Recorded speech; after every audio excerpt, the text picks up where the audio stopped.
Good morning, students.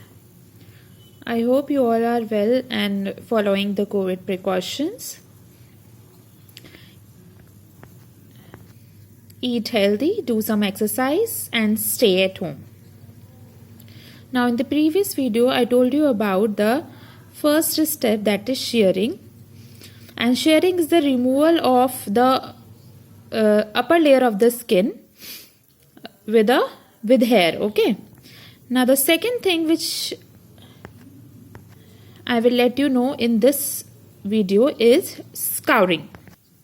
Now, the next process is scouring. Now, you have already taken the wool or the topmost layer of the skin along with the hair or a wool out from the animal's body. Now, what do you do? So, the first things need to be done is wash the sheared skin with hair, because it might have a lot of dirt and a lot of germs. So, washing is the first thing that needs to be done. So, washing sheared skin with hair along, so it need to be washed, and this washing can be done manually also, like how these two guys are doing. That is the one way of doing it, manually, where it take a big container and put all the skin, sheared skin inside that, and then you just clean it manually. This is the one thing. It can also be done by using the machine, like how it is being done here, as you can see.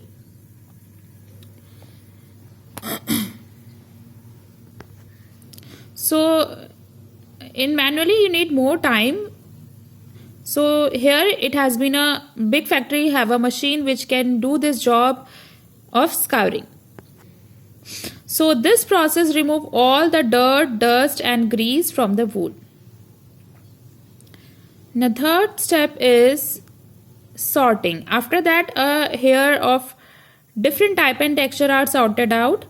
As I said, even though we are taking out from the animal's body, but again, animal also have different types of hairs, or maybe you will just not do like this for one particular animal. For you first sheared it and then scour it. When you do the process of scouring, you are actually doing in a large scale. You are actually cleaning a lot of huge amount of hair which are obtained from many different animals. So at this stage, you are just separating the wool based on their types and texture. Whichever have a fine wool, they are all put together. Which have a coarse wool, they are all put together, and that need to, in this way, they are all separated depending upon their texture and types.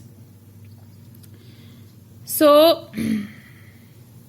as you can see in the picture, it is the factory where the wool is being scoured and sorted out. They have been separated on different tables. You can distinguish. Okay, so depending upon their type, they are used for different purposes. Next is burr picking. Now, what is burr and why do we pick burr?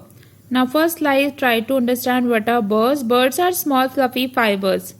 Now, have you ever seen that when you wear your woolen clothes, sometimes you will see that there is in a wool itself, even though their entire jacket look like smooth, but there is something fluffy structure on your ball-like structure on the surface of the woolen cloth. So they are called burrs, and these burrs are just like the rose plant. Like the rose plant have thorns, so wool fiber also have burrs. So which might be present on the fibers at certain places.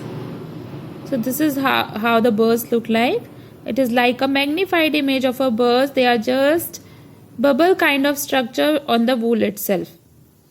So due to the presence of these burrs, the wool get scratchy or patchy surface. Soft wools are have less burrs, but some of the wool have more burrs. So we are trying to remove as many burrs as possible. So how are the burrs removed? So the burrs are scoured and dried again. So at this stage, when you have actually separated different types of wool, now what do you do is, wherever you see burrs, you repeat the process of scouring there. You repeat the process of washing them. So when you wash them again, you just stretch them the bubble like structure, and you dry them again. So this process will actually help in reducing the number of burrs. So burr picking is another important part of wool processing. Now once this is done, it is like you are almost toward the end of this. The dyeing is we wear sweater and jacket and many different color. That doesn't mean that if I wear a green sweater, that means that the green sheep has existed and it give me the green wool. See, the most of the sheep are white, brown or cream in color. So these colors, how these colors obtain? So it can be dyed into many different colors so that we can obtain for a multiple color. So here is drawn into fiber. So now it's this time which you have actually converted into the fiber. So they are all in tangle form. They are stretched into a thin fiber, and then they are dyed into many different colors. As you can see here, the woolen fiber has been directly dyed into red, blue and many other colors. So it is how it can be dyed, and it is used for making many colorful woolen wear. Then finally is the last step, that is the rolling into yarn. When everything is done, now is the time when you need to comb them just to make them smooth so that they can entangle anymore, and then roll them into yarn like this. So if you roll them like this, it is easier to handle them. And now I'm sure you would have seen your mom or your grandmoms making sweater using these wool yarn.